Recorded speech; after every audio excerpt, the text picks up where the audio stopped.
tainted water. It is the reality now for some residents in Necedah. As News 8 Now's Jeremy Wall explains, a nearby junkyard is at the center of those concerns.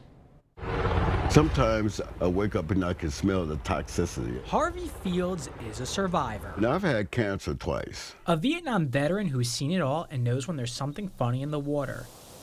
So it's no wonder an abandoned junkyard near his home in Necedah left him with a funny taste in his mouth. The barrels of liquid and oil and batteries and tires and all this stuff is sitting in water. It leaches right into the aquifer. He wrote letters to the EPA, the DNR, his elected representatives. They take my information and they said, well, we'll contact our people at the DNR. So after that, they either call me back and say they can't do it or they don't call back. Until a day last April, when things at the junkyard took a turn for the worse. Started going northeast, and so then it came back west and ignited the junkyard. The fire grew so large, he and his dog were forced to evacuate. I was sitting in the woodshed, me and the dog, and the DNR came back and said they would evacuate. You got a fire down by the driveway. The first 80 acres or so were extinguished quickly, but when it reached the junkyard, went all night because of the petroleum products and everything. It was bad enough that the Juneau County Health Department came out to test residents' wells.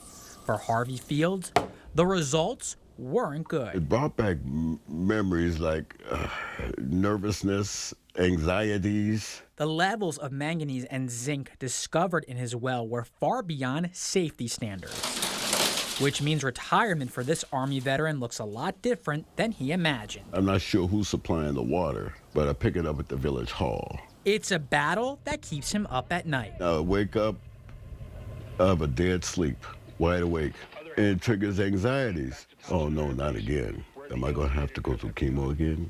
You know, I just wanna live. I don't wanna do another tour of duty. The question now, who's to blame? That is a very difficult question to answer.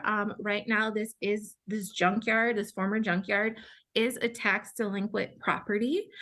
So right now, the county does not own it. So that's how it's very difficult to navigate this situation, is there's no responsible party to name. Even if there was, more testing would be required to determine if the manganese in Harvey's water is a direct result of the fire. It is naturally occurring in our environment. It could be from the fire, we're not sure. And until that question is answered, Harvey Fields doesn't know how long the battle will go on. Do you mean to tell me that residents like Harvey Fields could be dealing with contaminated water for another 2 to 5 years? That would be potentially.